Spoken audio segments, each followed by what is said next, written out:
Namo tassa bhagavato arahato samma sambuddhassa. Namo tassa bhagavato arahato samma sambuddhassa. Namo tassa bhagavato arahato samma sambuddhassa. Series A, Dhamma Talk number 27.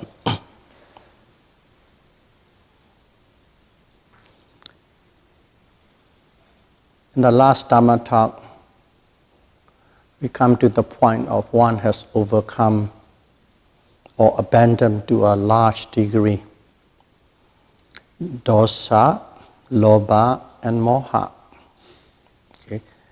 Mental defilements. So, once you have totally overcome these mental defilements, you gain wisdom. And the person who gains wisdom possesses certain mental qualities. They possess certain mental qualities. And these people who possesses these certain mental qualities are all differentiated in general 4 different. So they are called noble person. Noble person level 1, level 2, level 3, and level 4. Level 4 is the highest, in which no more traces of this kilesa, lobha, dosa, and moha, greed, anger, and delusion, or ignorance is left. Nothing left, only on the 4th. But still, at the noble person number one level, they have abandoned to a certain degree. When they have abandoned to a certain degree, what happens is they become the possessor of 7 mental qualities. And these 7 mental qualities are called 7 enlightenment factors. When you are enlightened, you possess. Okay, possess means you have it at your disposal. They possess 7 mental faculties. And they are called 7 enlightenment factors, in Pali, Sambojjhanga or Bojjhanga. Bojjhanga is 2 parts. One is bodhi. Okay. Bodhi is knowing. Or you can call it enlightenment. Inga is parts of enlightenment. Bodhi, inga, bojjhanga. So what are these 7? Okay, 7 factors of enlightenment. The first one is sati, what we are practicing, mindfulness. The first factor is mindfulness, sati. And second one is called Dhamma Vijaya. Okay, Dhamma, we also already know Dhamma. Vijaya is investigation. Investigation of Dhamma or investigation into Dhamma. That is the second factor.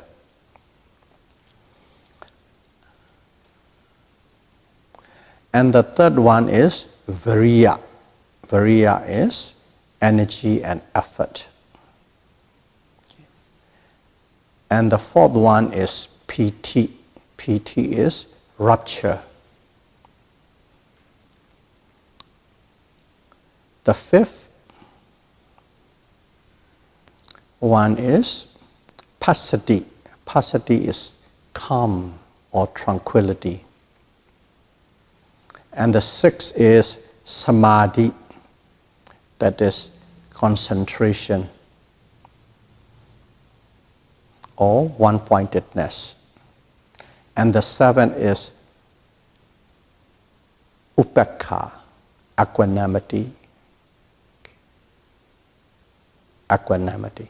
So those are the 7 mental states or mental factors. Mindfulness, investigation to Dhamma, effort, rupture, tranquility, one-pointedness or concentration, and equanimity.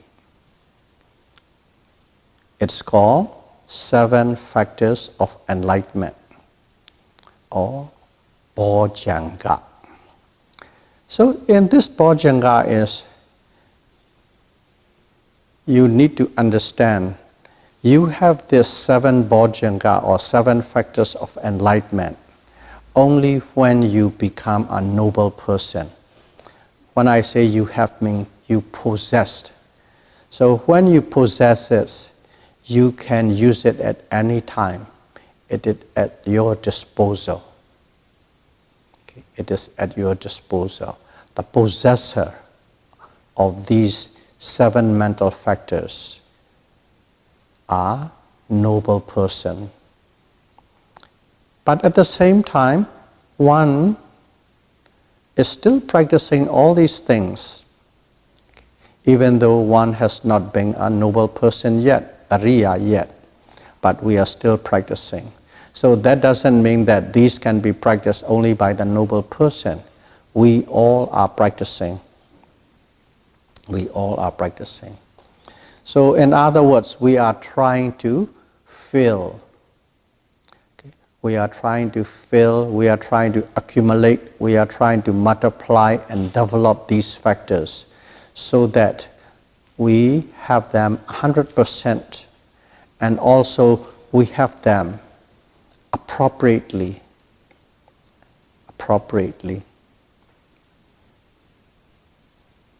So everybody is practicing. So these 7 factors of enlightenment are, these factors can be practiced by anybody, but they may not become the master of it yet. They may not know how to play these yet. Play means you can do at your whims, at your disposal. Okay? They may not know how to balance them yet, but that is what you are doing. And then when you possessed it, when you own these 7 factors of mental states, you become the first noble person. So those are the factors of enlightenment. One should understand that way clearly. Just like Eightfold Noble Path.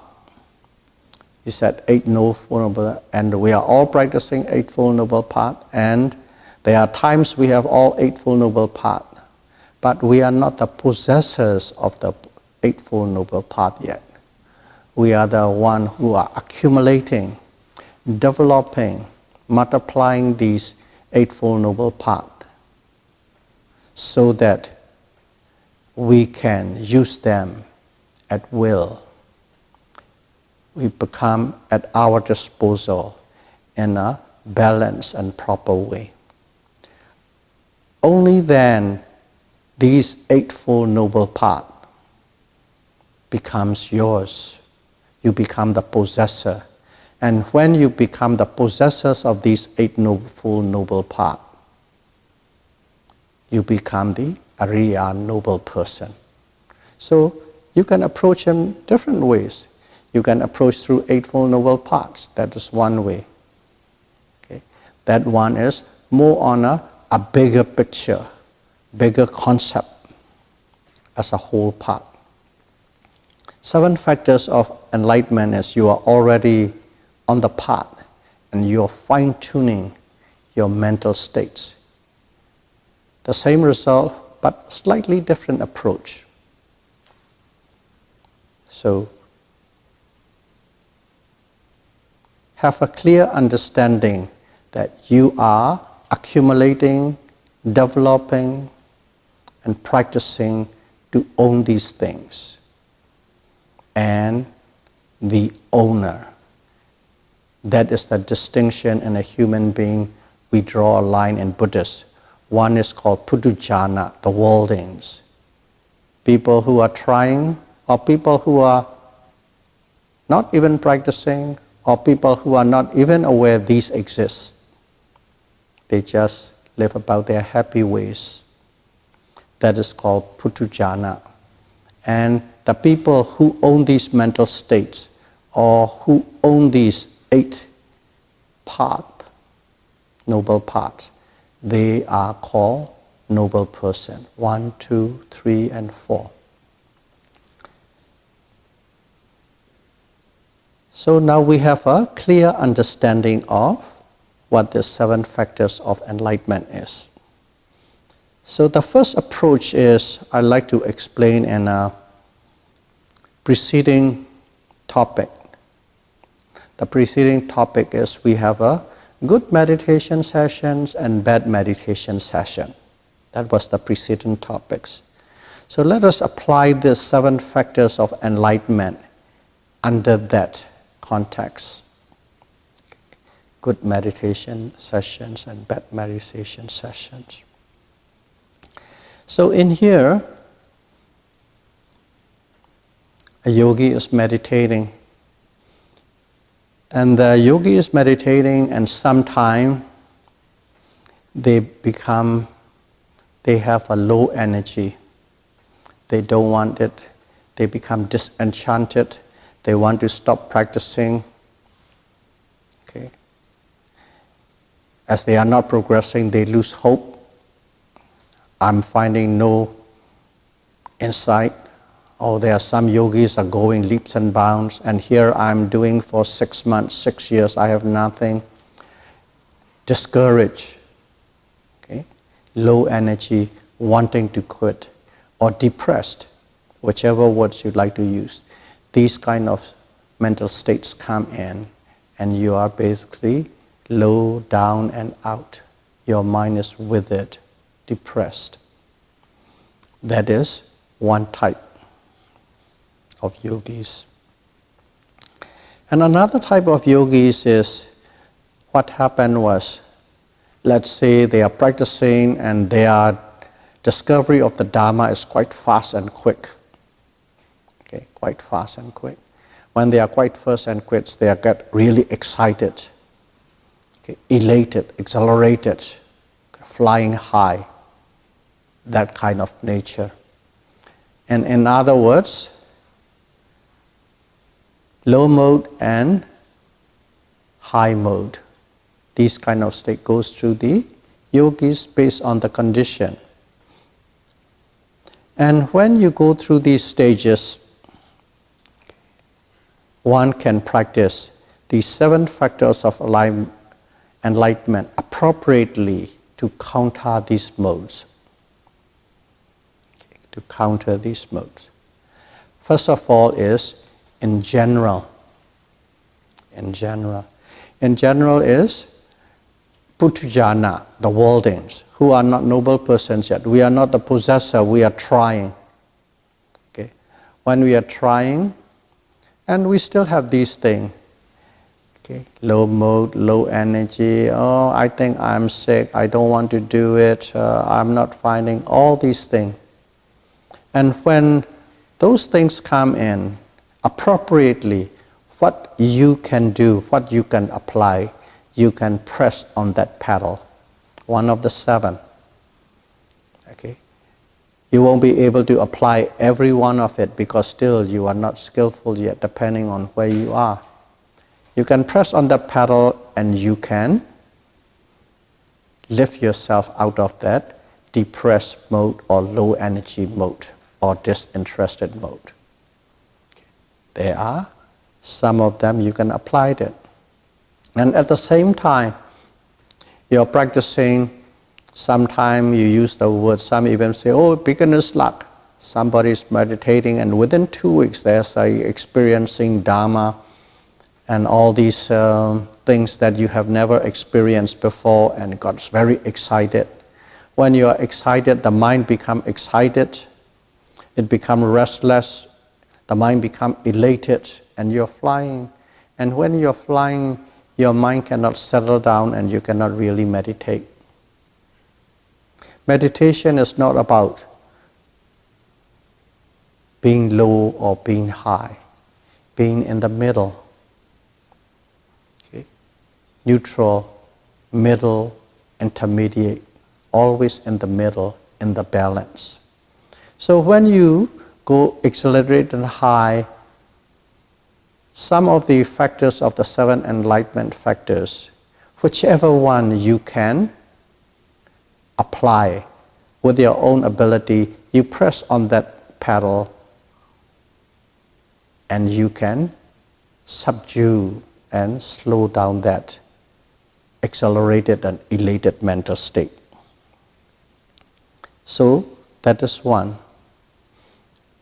And even once you become a noble person, okay? Once you become a noble person, you still have these low modes and high modes. Not in the way that we have as a putujana, ordinary worldling, but they still do.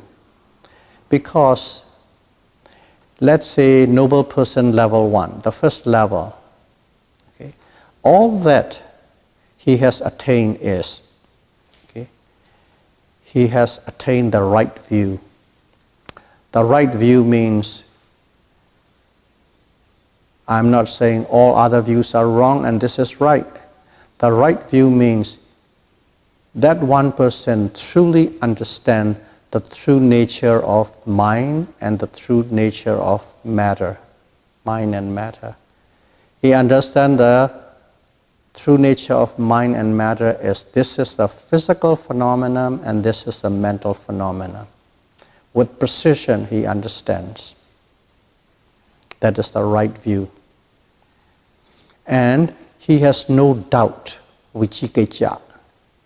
He has, because of these understanding, because these understanding are taught by the Buddha, he has a full confidence in the Buddha and in his teaching Dhamma and the Sangha, the people who are devoting 100% of their life for the Dhamma to practice for themselves and to also help other people to practice Sangha. He has a full faith and confidence in these Buddha, Dhamma and Sangha, which means he or she doesn't have any doubt in it anymore. So those are the qualities. And also that person will never practice any other practice anymore, believing that any other practice can release you from all form of suffering. So those are the mental states that they possessed, and they are irreversible mental state. And because of that, on a practical level, they will never ever break or commit 5 precepts. Simply killing all living beings, taking what is not willingly given, sexual misconduct, false speech, wrong speech, and taking any intoxicant or substance, drugs that could cloud the mind. Seems so simple, just little 5 things. But if you truly live it, it is not easy. Every day you reflect yourself, whether you are endowed with it or whether you break here or there. Not easy. But when you become a noble person, they will never break that 5 precept. They don't break these 5 precepts, not with the resolution or determination or willpower. They simply don't do it. The thought, even on a thought form of doing it, does not arise in their mind. And even under a very difficult conditions, even at the threat of their own life, they will not break it. That is what it is. Noble person is somebody who is fully endowed with 5 precepts without breaking. That is only actual, observable effects that we can see or you can analyze in yourself. And that become the cause. And the effect is those persons who never ever break that 5 precepts will not be reborn in the full woeful state. Full woeful state. One is a constant state of intense suffering. That's called hell. Second one is tarichana. Animals, birds, insects, these realms. They are always in a state of suffering. All that they do is to survive and to eat, and survive and to eat. And the third one is a realm in which is always in a constant state of lack. They call it, by name, it's called hungry ghost. It is a living being always in a constant state of lack. They don't die, they are alive, but everything and anything what they need is always in a constant state of lack. Not enough, very little. And the fourth one is, you call it demonic realm. These are very, they have the power. They can inflict things to others. They have mental power, but they are in a constant state of negativity with anger, fear, bullying, that kind of thing. So those are called full woeful state. And a person who never breaks that 5 precepts without putting any effort, it's a part of it.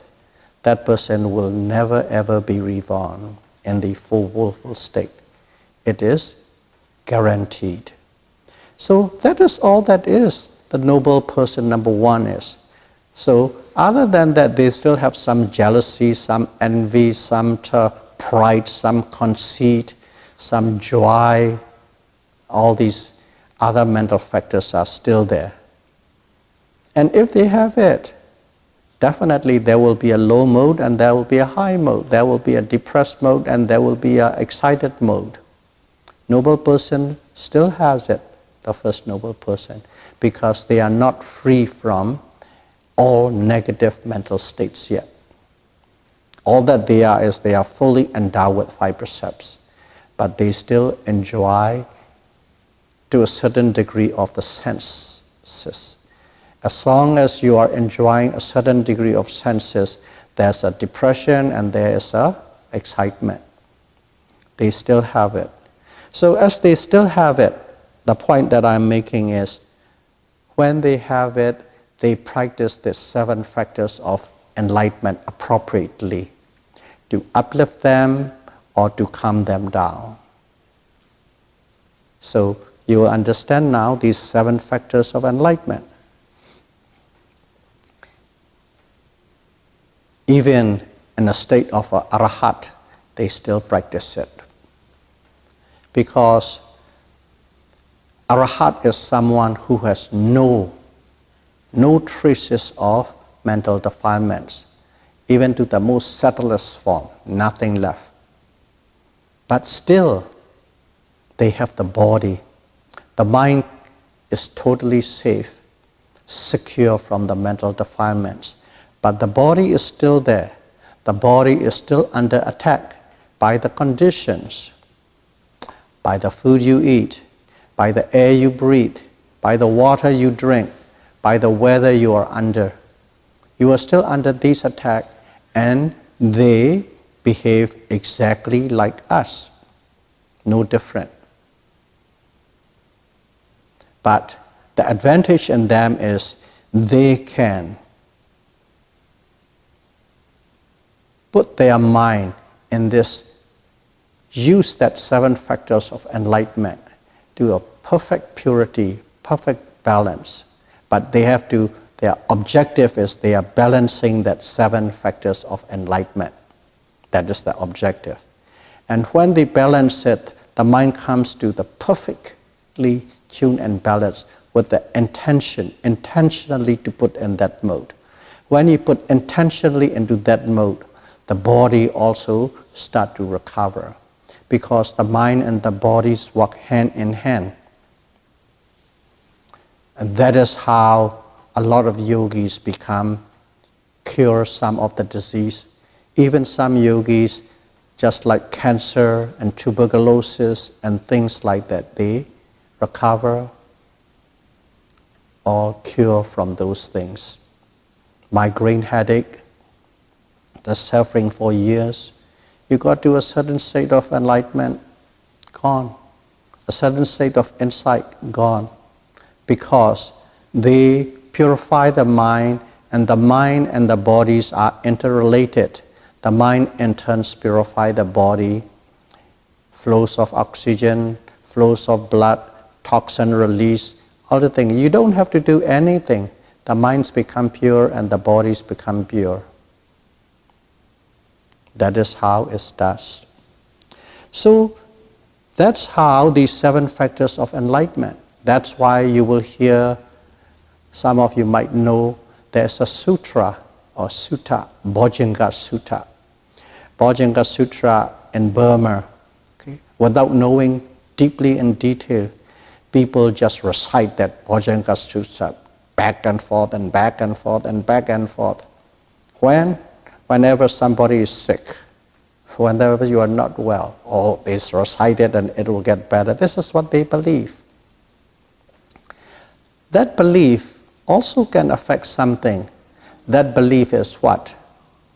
Faith. But in here is without knowing rhyme and reason. When you don't know rhyme and reason, you can say blind belief. But blind faith, if you really believe in, it has just some potency. It's quite potent. And some, that's by faith healing. In different religions you can even hear faith healing. The other person is not healing you. It is you are healing yourself. You believe that person can heal you, and it heals. Basically, your mind is healing your body, but you give credit to the other and you give all your fortunes to that person. That's a blind faith. But reality, you are curing yourself. In here, you are curing with the power of faith, whatever that faith is. But in here is Bojjhanga Sutra, is the Buddha doesn't mean that you recite it and then you get well. Because he does. When his right-hand lieutenant and left-hand lieutenant, all his disciples get sick, he went there and he recited near them and they recover. But for them they are not just simply reciting. When they say these words of Bojjhanga Sutra, 7 factors of enlightenment, they are developing those mental states in their mind. Those mental states in their mind and balancing it. As you are sick, as the Arahat is sick, the body is weak. When the body is weak, it affects a certain degree to the mind. So another person come in and recite it and pull up the mind together with it. They actually develop those mental states, and that's how they recover. When Buddha was sick, one of the Arahat came and recited that Bojjhanga Sutra. So you're hearing it as the body is weak, so the mind is not too strong. But when there is a sound beside it, and the concept of the sound, and then finally the mind goes into that mental state and become rebalanced, the body is. That's why traditionally it started, because of that evidence, because of that sutra, because of that incident at the time of Buddha. Down the line for 2,500 years, people recite Bojjhanga Sutra whenever somebody is sick, quite seriously sick, of course. But if they know the true meaning of it, and if they practice it, it will be very effective. If not, they will only have the effect of the faith of the person who is sick. That one, the faith of that sick person, mind is the one that is curing, not the person who is reciting or not the person who is whatever doing. Know that in that way. So in here, I try to explain 7 factors of enlightenment in a way to uplift the mind and to cool the mind down. So what are they? Okay, we have sati, mindfulness. Mindfulness is something. Always know that. Mindfulness is something that never ever is enough. You can never have enough mindfulness. Keep that in mind. So, out of the 7, there are 6 left. So mindfulness is always developing, in other words.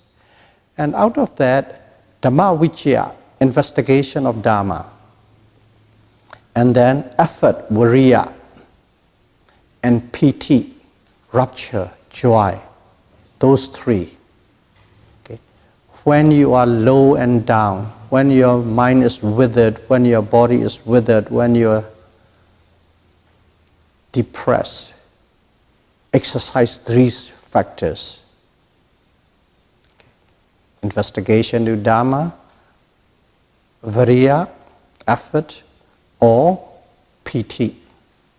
Of course, if you are in a state, grown up to a state, you can exercise, evoke piti, you can do it, but if you are not that level, you cannot use it yet. But of course, everybody can exercise viriya. And also, to a certain extent, investigation into Dhamma. So, out of that 3, if you can practice all 3, if not 2, if not 1, that will uplift your depressed mind.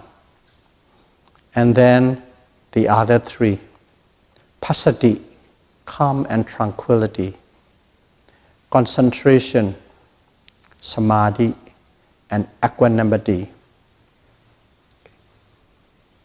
upekkha. Those 3, when your mind is elated, exhilarated, excited, restless, practice those 3. If you have equanimity, you can practice equanimity. Concentration and passaddhi, bliss or calm. Bliss or calm is you must be able to practice to a certain level. But to a certain degree of concentration, you can push. And also equanimity, you can. By practicing those 3, your excited and elated mind will calm down. And that's how you can have a good meditation session. That is how you use 7 factors of enlightenment, to uplift your depressed mind and to calm down and to cool down your excited mind. With that, we will conclude our talk today, and in the following weeks, we will discuss each of these factors. So may all of you be able to practice Satipatthana Vipassana meditation correctly and precisely, and may you be able to become the possessor of 7 factors of enlightenment as soon as possible. Sadhu, sadhu, sadhu. Buddham jemi. Dhammam pujemi. Sangham pujemi.